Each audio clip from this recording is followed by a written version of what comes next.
Welcome on into the Wolverine.com podcast. Clayton Sayfie here with Anthony Broome. Chris Ballas not able to make it today on the bye week, but we forge ahead. We'll talk Michigan football, a little bit of Michigan basketball. Anthony and I were in Chicago last week for Big Ten Hoops Media Day, talked to Dusty May, some players. So we'll do a little bit of that later on in the show, but start off with Michigan football. If you're watching on YouTube, make sure to like the video, hit that thumbs up button, hit the subscribe button as well as we climb towards 30,000 subscribers. Also, leave a comment. What will Michigan's record be at the end of the season? Leave your comment below. And finally, as always, head to thewolverine.com for all of our coverage. If you want to get in as a premium subscriber right now, you can use the promo code UM1. It's UM, the numeral 1, for 2 months of premium access for just $1, 50 cents a month. Great deal. Best in America. So come on and join us over at thewolverine.com. And hey, 2 months means you get through October, get through November, see what happens, but you'll be on the message board with all of our esteemed Michigan fans over there, and you'll read all of our content. Anthony, it's the bye week. I thought Chris was going to be on here today, so we'd have a little bit of a different dynamic. You know, I really don't have many plans this weekend. You're getting married this weekend, so you have like really big plans. But let me start with this. Okay. You're wearing your Tigers hat. Tigers play tonight. If they lose, which isn't going to happen, but now I might have just jinxed it, so we'll see. They play Game 5 Saturday. But besides that, if there's something you're going to check, a score, something in the sports world on Saturday, what's it going to be? Maybe besides the Tigers, because I know that'll be, first and foremost. I got to be completely honest. I know that there are a lot of great games on Saturday. I know that maybe the biggest game in terms of things that matter to us, in terms of Oregon, Ohio State is Saturday. I'm going to be completely checked out. And I'm cool with that. That was a choice. That was a choice I made. I'll go back and probably watch highlights of some of the stuff from probably early next week. But yeah, man, listen, I mean, when you devote your life to stuff like what we do, to take that weekend, to give a day, to give 2 days, to be kind of fully present for that, that's what I'm going to do. And maybe it's some of the guys out here like, oh, no fall weddings, or oh, blah, blah, blah, blah, blah. That's what I'm going to do, and I'm totally cool with that. So bye week comes at a perfect time, I think, for the team, comes at the perfect time for us, comes at the perfect time for if you're a Michigan fan who wants to not ruminate on a loss and ruminate on your baseball team instead, whether it be the Tigers or the Mets or any of these other teams who are left in the field. It's a pretty darn good week for you. So, but for me, yeah, I mean, all that stuff gets put on the back burner, and I'm cool with that, and I'm ready for that. So it's a double bye. We can enjoy other games the next bye week down the road, but it's a one track mind, one game at a time, one matchup at a time mentality, and I have the biggest one of my life this weekend. No doubt about that. I imagine some of the buddies at the wedding will be checking some scores here and there. Probably, and that's Oregon. Fine. Yeah, and probably publicly. I make the public proclamation. You have the license to do that, but don't include me in it. So don't tell him a score, I guess. Yeah, no, Saturday it's a great weekend for Michigan to have a bye in terms of watching other games. And I always find it interesting whether or not Michigan's on a bye, okay, what did the team Michigan just played? Like, what are they doing this weekend? How are they going to look? Washington goes at Iowa 9 a.m. Pacific time in Iowa City. That's going to be really interesting to watch. Iowa coming off a loss to Ohio State. And then who is Michigan's next opponent playing? And basically Illinois has a bye because they're playing Ryan Walters and Purdue this weekend. But I want to see how they look as well. And what are Michigan's future opponents doing? And two of the big ones, and the two biggest, Oregon, Ohio State, play each other on Saturday night. So it's going to be a fun weekend. Of course, if the Tigers are playing too, I'll have my eyes on that. But quite a bit has my attention in the sports world this weekend with all that happening, because I don't have something that big in my life going on Saturday, Anthony. But so I'll be glued to the TV, might try to golf, but we'll see what happens there. Can I just want to interject just on the Tiger thing for a second, because, you know, again, we've gotten to experience Rose Bowl, national title game, you know, these wins over Ohio State. These are all moments that we've seen live, but, you know, there's a part of it where, you know, we're, you know, short of showing up, you know, like in a suit and a briefcase, like we're clocking in for work when we go to those. And as awesome as some of those moments are, it is still work. And so to kind of detach yourself from that, and because I was downtown Detroit for game 3, I'm heading down there pretty much exactly like right after we record this for game 4, to kind of detach yourself from that and just kind of be there as a fan, enjoying something that, I mean, people didn't expect Michigan to beat Ohio State in 21. People didn't expect the Tigers to be in the playoffs. And so, like, selfishly, it's awesome because of like the teams that we root for, but also, like, to me, it adds a layer of perspective to some of the things that we've seen that we haven't quite experienced as fans, like the Rose Bowl, like those Ohio State games, like being in the thick of that atmosphere.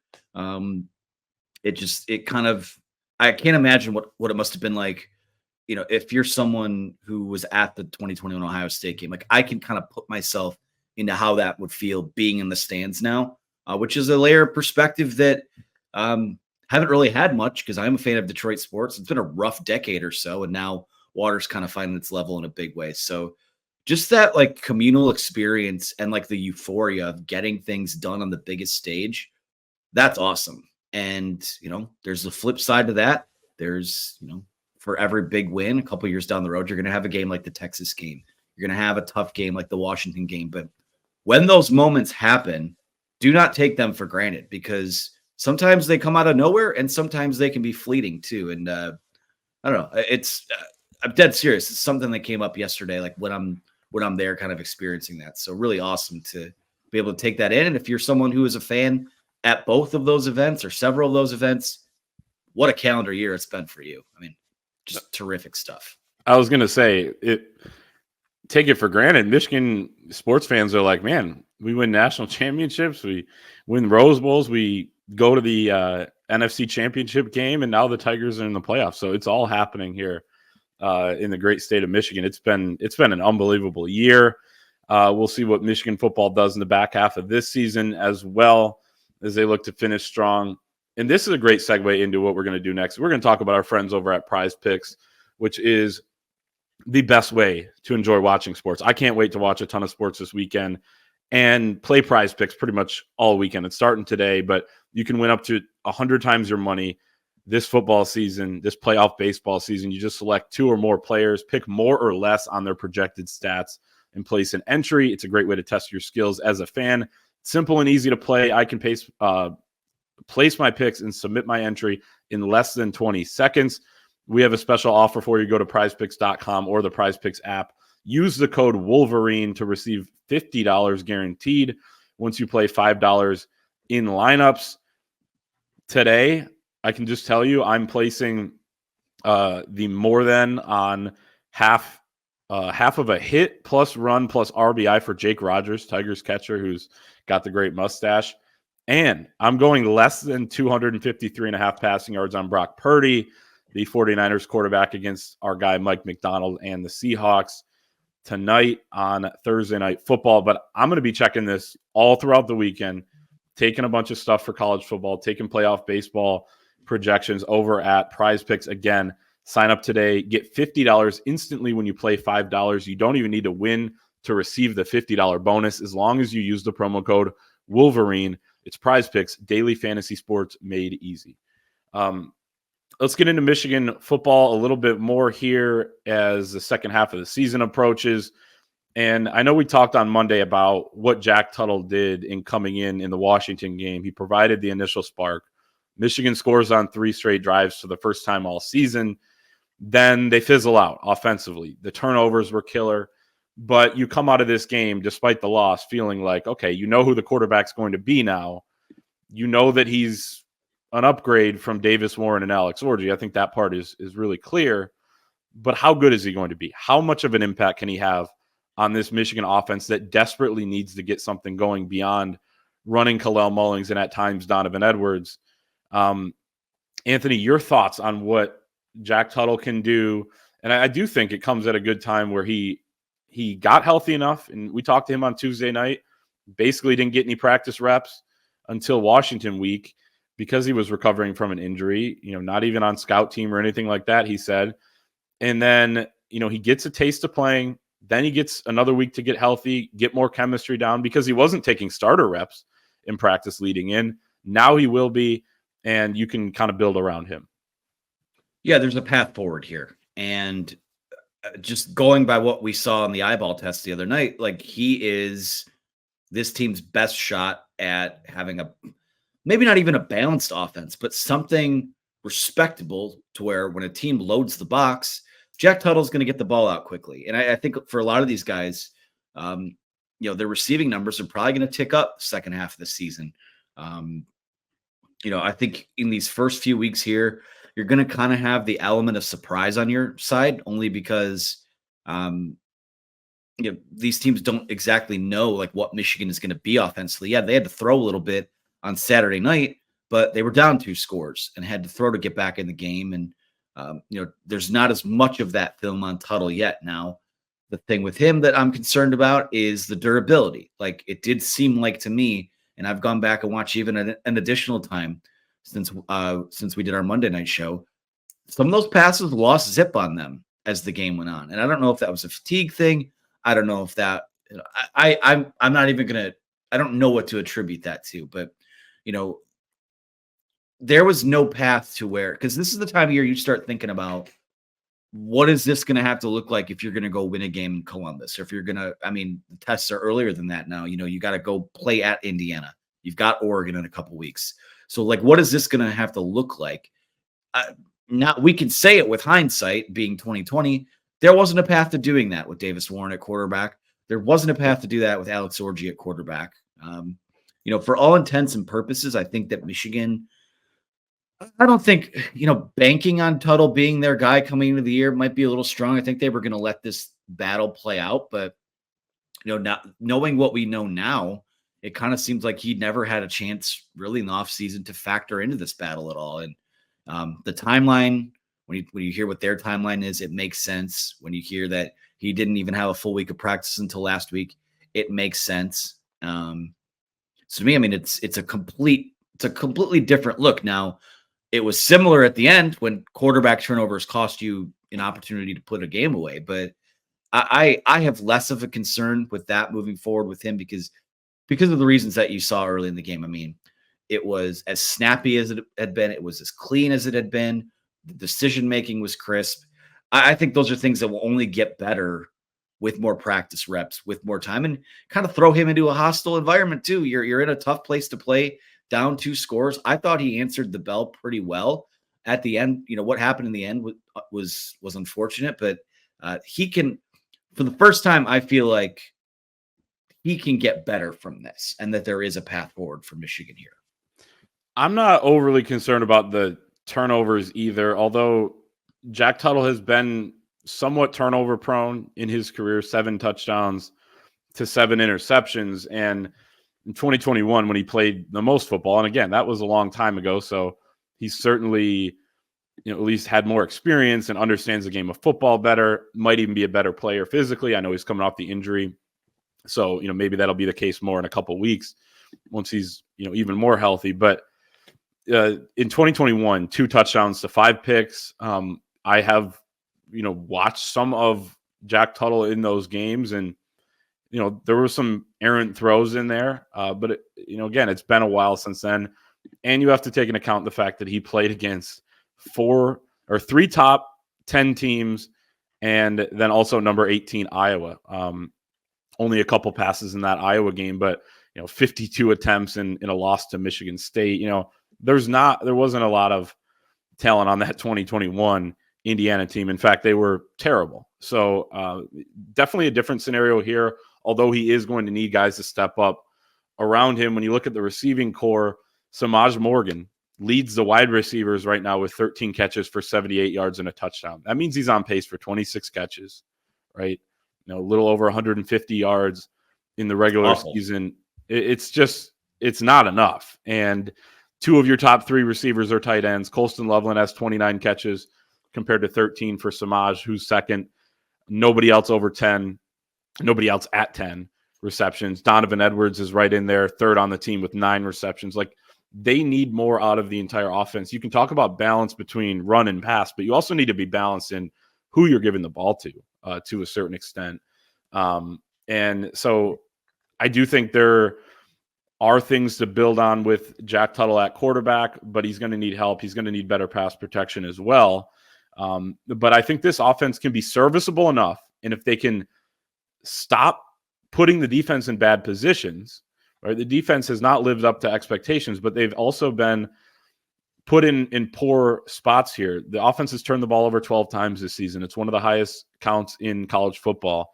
They only had allowed 17 points despite giving up a bunch of yardage in the Washington game until the 2 turnovers that led to short fields. And Washington scores 10 points in the last 2 drives on drives of 26 yards and 32 yards. So I'm not saying that the defense is not at fault, but if this offense can be a little bit better, score on whatever percentage more of drives and not turn it over, I think you can be competitive in pretty much every game.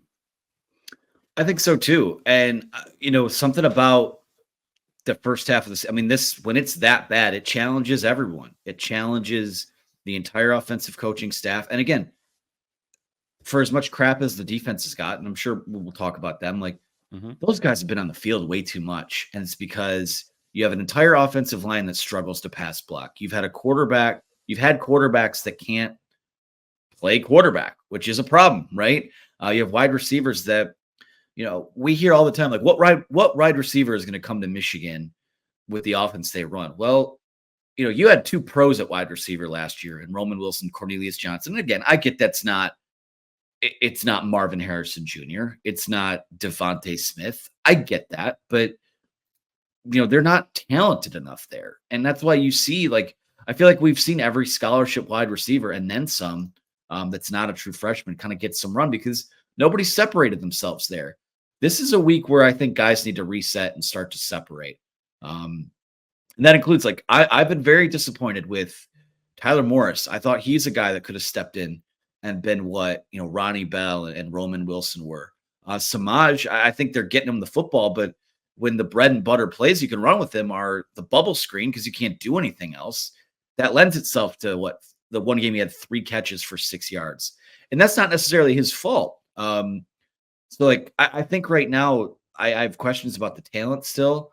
Coaching, certainly. I mean, I think that this is a big 6 weeks for Kurt Campbell and Ron Bellamy, in my opinion. I think that even Grant Newsome, I think, deserves some criticism just by virtue of the fact that the head coach comes out in the preseason and says, as long as I'm here, we're going to be good on the offensive line. And they were a Joe Moore honorable mention or some kind of watch list thing today before we recorded. And that's on reputation. And a lot of what Michigan wants to be is on reputation. But the facts are is that it's not been good enough there. So I think when you look at the offensive side of the ball, everyone's saying Tony Alford right now, I think can do a much better job than they have from coaching, from game planning, from players executing. Because I think a lot of their issues are from an execution standpoint. I just don't know that until Jack Tuttle came in, and thank God for him, because I don't know if the infrastructure supports anyone else being to step in and do that job. So I think there is talent there still. It hasn't flashed as much as I thought it would, but everyone's got to be on notice right now because 2 weeks in, 3 weeks in, I get it. Chemistry issues, young team, whatever. 6 weeks in, it kind of starts to take a feel of you are what you are. And even with the drop off that we expected this year, it's been a little more stark than it needs to be. And I think everyone has to wear that. What you referred to is the Joe Moore Award honor roll midseason, 22 teams named to that. So Michigan apparently in the top 22 of offensive lines. I think they can thank Kalel Mullings for a lot of that. I think part of what people look at when it comes to offensive line play are a couple stats. One, rushing yards average, per carry, per game. Michigan relatively high there because, especially per game, because they've had to run so much. And people look at how many sacks have you given up? And I don't have the number in front of me. I'll pull it up here real quick. But Michigan hasn't really dropped back to throw all that much, especially during the points in the season when Alex Orji was the quarterback. And so 8 sacks allowed this year. That ranks 51st in the country, but a ton of teams tied, right? I mean, it's like, a couple teams with just a few allowed, but a lot of teams with 4, 5, 6, 7, 8. So it's really pretty good just at the number. But the pass protection has been really bad. So these numbers are very deceiving, Anthony. They also just allowed pressure on some of the other times when they haven't allowed sacks. So that, you have to take that into account. It's tough for these guys on the committee to watch every single offensive line. I think they kind of know who the best few are, but when you're trying to whittle it down here to 22 at the midseason point, you got to include some ones and, like you said, reputation and a couple key stats play into it. And there you go. And Kalel Mullings and Donovan Edwards certainly helped there. But I think that one of the reasons why they beat USC is because, not because they got anything out of the passing game. It was because they ran the ball pretty well. They broke off some long runs, and because they didn't turn it over and they ended drives in kicks, whether that was a punt or an extra point. And stick to that formula. But if you can just be a little bit more dynamic, or a little bit more is even significant with how little production you've got out of the passing game. But if you can do that, then I think you can put up points in some of these games, or at least enough, and put your defense in better spots to make sure that they don't do what happened in the fourth quarter last week with getting outscored 13-0, a lot of that on short drives. Let's move over to the defense. What is holding this defense back from being good? Part of it is where the offense has set them up, but part of it's the pass defense. The coverage has not been good enough outside of Will Johnson. The safeties has struggled there. Jair Hill has been up and down and struggled there. Amir Hall was out in the Washington game when they really needed him. I think he would have probably gotten a decent amount of run. I don't know how well he would have done, but it would have been another option or a button for Wink Martindale and Lamar Morgan to push. The linebackers have had some of their issues in coverage. I think that's been cleaned up a little bit in recent weeks. The pass rush has been pretty good, dominant at times, but not consistently so. Josiah Stewart has been one of the best pass rushers in the country. So I think the defensive line gets an A grade so far. But your thoughts on this defense right now and where they can go? I'm seeing a lot of individuals making plays, like Mason Graham makes plays. Kenneth Grant makes plays. Everyone on the defensive line has made a play. At times, Ernest Hausman makes a great play, an interception last week.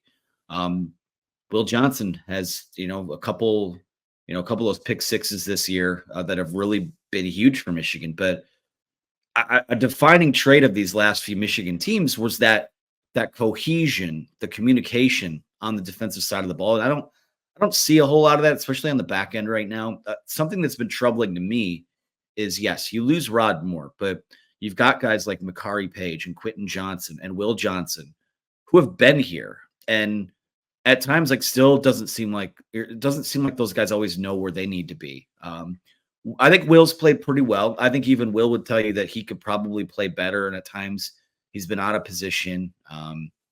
Had that pass interference against Washington, but I think I'm just struck by, and I don't know if it's a schematic thing. I don't know if it's just a lack of communication, lest we forget, no Rod Moore, no Mikey Stainer still back there, and they're not walking through that door. Those guys damn near got everyone where they were supposed to be on their own. But I think the thing is that, I don't know if they're necessarily playing together right now. And I don't know, to me, that's not a culture thing. I just don't think, so many elite defenses know exactly what the dude's assignment is next to them, in addition to their own assignment, in addition to where they need to be if this happens. And I just think there's a lot of confusion back there at the moment. There have been times where I've known the past defense has taken a step back, but I didn't realize that they were 133rd in yards per completion. And I think bottom 5 in third down conversions or something like that. It's been really bad back there. And again, I don't know if it's the switch from the scheme, because I don't care what anyone says. The Wink Martindale defense, just because it was a Baltimore Ravens defense, is not what they're running the last few years. I don't know if it's, Steve Klinkscale, probably a bigger piece of the puzzle that leads to some of that too. But again, it's 6 weeks in. You got to talk about the guys that are there instead of the guys that aren't there. And the guys that are there aren't doing a very good job right now. It's interesting. Is it players or coaches? I think it's obviously both. But when you don't have Rod Moore back there at safety, that's going to hurt the corner play as well a little bit in terms of what you can do to help the other guy out opposite of Will Johnson. And then the corner that isn't getting as much help as maybe Josh Wallace did last season isn't as good as Josh Wallace. Plus, then you add in, like you mentioned, the lack of connectivity, the lack of organization that has kind of seeped in as well. And then it's kind of a recipe for not being a consistent defense, a defense that does get stops, strings some together, has really good stretches, dominant individual plays like you mentioned, but at the end of the game, you allow 24 to Minnesota, you allow 24 to USC, which I thought was fine. You allow 27 to Washington in a game where you did settle in for a while, but then it falls apart at the end. Of course, short fields played into it. You look at the stats. Michigan's 115th against the pass in terms of passing yards per game, 259.8 per game. Yards per attempt, though, is the one I turn to a little bit more. It's only 6.4. That's 39th in the country. Much better. The problem, and really part of that, the yards per game, is that nobody can really run on Michigan. I know Washington had some success. Texas did have some success, but really no one else had any consistent success against the run. You're going to have to throw, so that inflates those numbers. But the most alarming one is that they've allowed 71 pass completions of 10-plus yards. That ranks 133rd in the country. The big plays have been, an issue where this is kind of a bend, don't break defense. That's kind of what the scheme is set up to do. But they're bending a lot, and they're breaking at times as well with some of the big plays. Washington comes right out and throws right on them right away. So they've got to figure that out. Let me ask you this before we move on. Who's the best player on Michigan's team? Who has been the best through 6 weeks? Offense, defense, special teams. Like one guy, though, but any position. Yeah, I think it's Mason Graham. I think he's been a constant for them. I think you make a case for Josiah Stewart. I think you can make a case for Kalel Mullings, but to me, it's Mason Graham. I think he's the best player, too. If I was to change the question to most valuable, I'm going Kalel Mullings, though. He has been they're probably 2-4 without Kalel Mullings, right? They don't beat USC. They don't beat Minnesota. I think they probably could have figured something out against Minnesota, I guess, but they lose to Texas. They already lost to Washington. He has been a godsend. The fact that he came back and that he's a running back right now. It's tough to argue it, honestly. I mean, without Kalel Mullings, this team is. There's at least one of those games they don't win, right? Either the USC game, the Washington game. They definitely don't beat USC without him. Oh, absolutely not. So, I mean, to me, I think it's interesting, right? Because running back can be such an interchangeable, thing that even some people would say that it doesn't really matter who's back there. It has mattered who's back there for them. And the fact that he did get that run late in those games, especially the USC game, I stop short of saying save your season, but certainly was an injection of life that they needed, because those first 3 weeks were rough. They were. So, I have no issues with that one. Mm-hmm. Yeah, especially Orji making his first start there. Tough to believe they win that one without him. He's been awesome. And look, when Donovan Edwards is a little bit more the hot hand, like he was on Saturday night in Seattle, then he gets just as many carries as Kalel Mullings, and I didn't really have a huge problem with it. The only problem I had was that I thought they maybe should have ran it a couple more times there in that second half when it felt like they were having some success. opening up some holes in really, executing some run plays. But let's move on here and talk about Michigan basketball. We were in Chicago last week for Big Ten Basketball Media Day. Before we get there, though, let's talk about Gametime, our fantastic sponsor. They're the exclusive ticketing partner of the Wolverine podcast. It's the easiest way to get tickets to the biggest games, concerts, or shows. The app is super easy to use. You can, if you're going to Comerica Park for a Tigers game, or you're traveling to a different playoff baseball game, any college football game, NFL game, go on the app, browse some of the tickets. They have a picture of what your view is going to look like. It is a super good feature that they have over there. Again, get your Tigers tickets, Michigan football this week on the bye. Go see an NFL game, go see a different college football game, and use the promo code ON3 for $20 off your first purchase. Take the guesswork out of buying tickets with Gametime. Download the Gametime app, create an account, use the code ON3, that's ON3 for $20 off your first purchase. Terms apply. Again, create an account, redeem code ON3 for $20 off. Terms apply. Download Gametime today. What time is it? Gametime. We had a heck of a weekend last week because you go to Chicago. We basically used Big Ten Media Days as our layover, scheduled it that way, of course, and then flew out to Seattle on Thursday night. But it was a great time getting caught up on Michigan basketball, hearing from Dusty May. And right now, as we sit here, we're 10 days away from Michigan's first exhibition of the season, October 26th. Or no, it's October 20th, sorry. And then they do have another on October 26th against Toledo. But October 20th at Little Caesars Arena in Detroit against Oakland, the darling of last year's NCAA tournament. I wanted to start here because Dusty May brought Vlad Golden and Danny Wolf, 2 7-footers, to Big Ten Media Day. And by all accounts, these two are going to start for Michigan. They're going to be one of the few teams in the country with 2 starters at 7 feet or taller.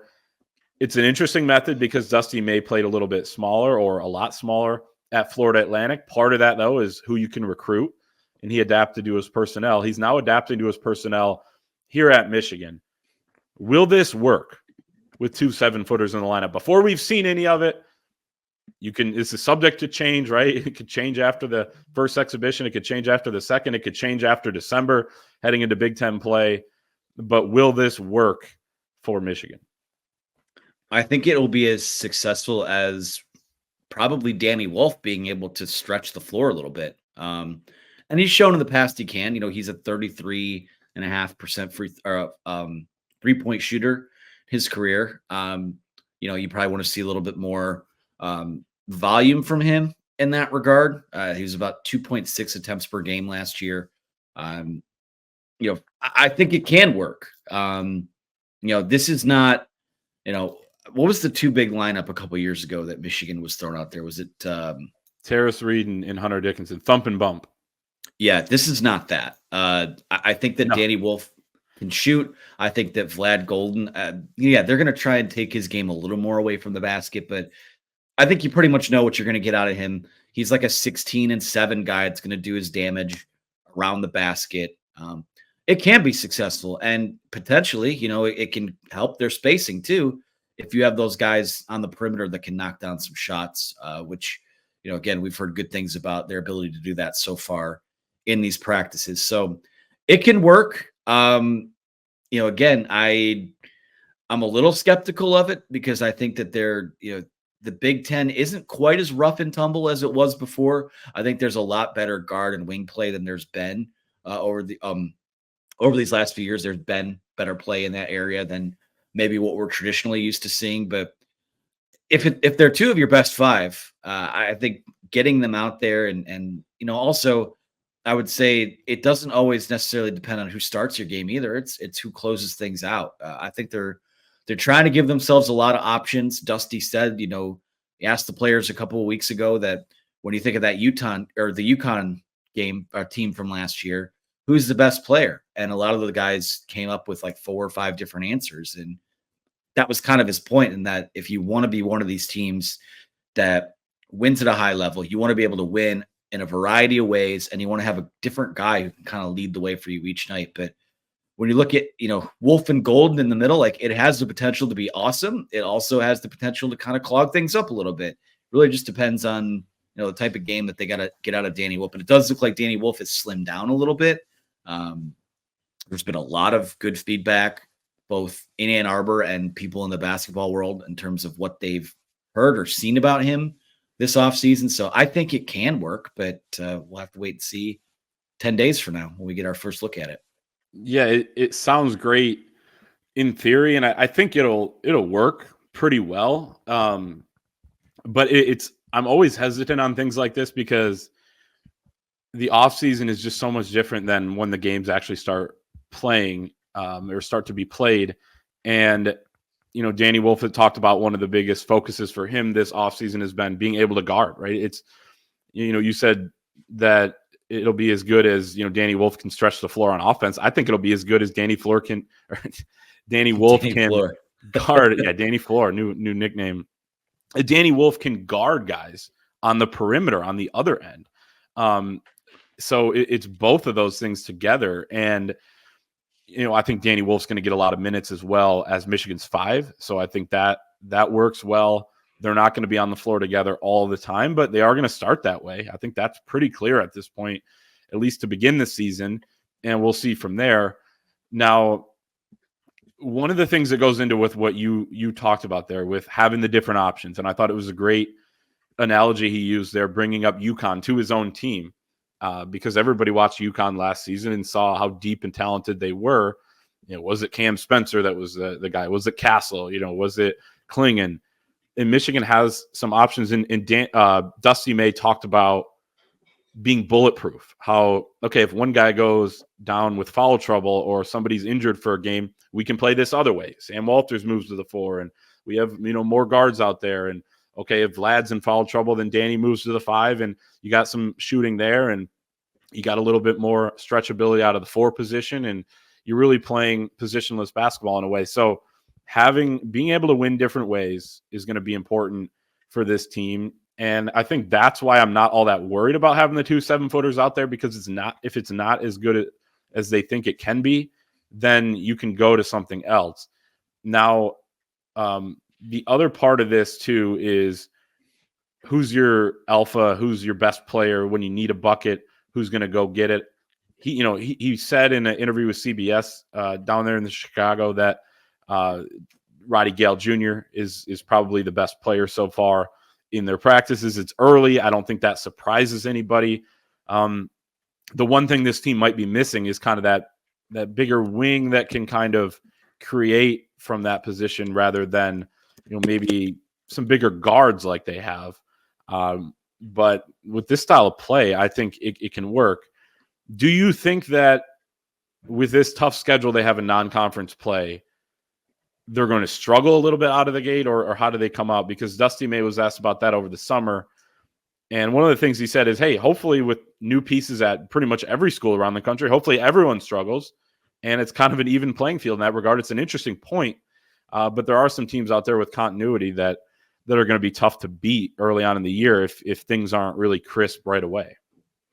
Yeah, it's going to be interesting because I could see them struggling. I actually think it's probably likely they'll struggle a little bit because, yeah, teams have new pieces all across the country, but I don't know how many of them have 9 new pieces and 6 transfers and all of these different parts that have to come together. But I could see the struggle being in terms of the figuring out what we are variety, as opposed to like Michigan struggling the way they did in the non-conference the last 2 years was because they weren't good. They were a bad basketball team with pieces that didn't fit together. I think that there are going to be some growing pains here. I think that it's going to take some time for these guys to kind of develop that chemistry and figure out who your starting 5 is, figure out who your closing 5 is, figure out who your bucket getter is, because I don't know that they know that yet. So for me, the thing, it's going to be how much more comfortable do these guys look each night out there? Because right off the bat, I think it's going to be a little bit clunky, and people will say, oh, God, here we go. It's going to be another long season. The casuals. I think a lot of us know that I think what Dusty May brings is a very high floor. And I don't know what the floor and the ceiling are for this year, but I do think that they'll struggle a little bit. They'll probably win a couple games though that no one expects them to. They might lose a game somewhere no one expects them to, but I think by the time conference play kicks off, actually, not just like that little 2-game stretch in December, I think we're going to have a pretty good idea of what this team can be. Yeah, and I think that it's going to take some time as well in terms of adjusting to a new style of play. And, Vlad Golden's the only one coming over from Florida Atlantic. And I think the big guys adjusting won't actually be as hard. It's more adjusting for the guys that are going to have the ball in their hands a little bit more, playing more of a faster pace, read and react type of offense as opposed to a set-based offense like Michigan had for years and years under John Beilein and Juwan Howard, running great stuff. But it's just a different way of playing. That could take a little bit of time, and then figuring out what works the best on defense. Dusty May's not going to play as much of the style of defense he played at Florida Atlantic, which was a lot of switching, a lot of making sure opponents beat you one-on-one, isolation situations. I think he said this summer he feels like they can do that a little bit more than he expected coming into summer workouts, which is a positive. But I think if you're going to play those two bigs, there's no way you play like that all the time. So they're going to have to figure out what works, how to play off of each other, because a lot of it is reacting in real time. But here's the thing about the Big Ten, and last thing on basketball for me is you look at Michigan getting picked 9th in this official, unofficial media poll. I'll read off the names in front of them: Purdue, Indiana, UCLA, Illinois, Michigan State, Oregon, Rutgers, Ohio State. Again, Michigan at 9th, right behind Ohio State. It's very close. 1, 2, 3, 4, 5, 6 teams received first place votes.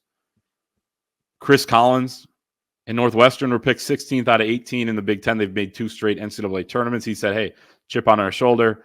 Because of that, nobody believes in us. I know they lose Boo Booey, but teams that have been successful are at 16th. No one knows how to pick this. And the other thing is, here's the preseason All Big Ten first team: Braden Smith from Purdue, Iowa's Peyton Sanford, Indiana big Omar Ballo, who transferred in from Arizona, Ohio State point guard Bruce Thornton, and Rutgers freshman guard Dylan Harper. How many pros are in there? I mean, probably Harper one day. Braden Smith was picked as a preseason All Big Ten Player of the Year. I don't know that he's an NBA player at any point. He certainly could be, but it's going to be open. If there's not those elite players in this league, and if teams have like pretty good rosters but don't have that elite talent, Michigan's got as much talent going through the Big Ten, going through these teams for our magazine. I did our Big Ten power rankings. They got as much talent as anybody. I picked them 5th, or at least in the power rankings there, but it's pretty open in this Big Ten. I didn't come out of Big Ten Media Day thinking that there are national title contenders right away in this conference.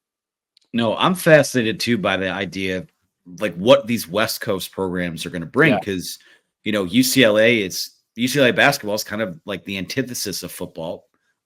Maybe not to the extent that they're like a national title contender, but they're going to be in the mix. The Must Bus is at USC now. They're going to be well coached. Their NIL will probably be pretty strong.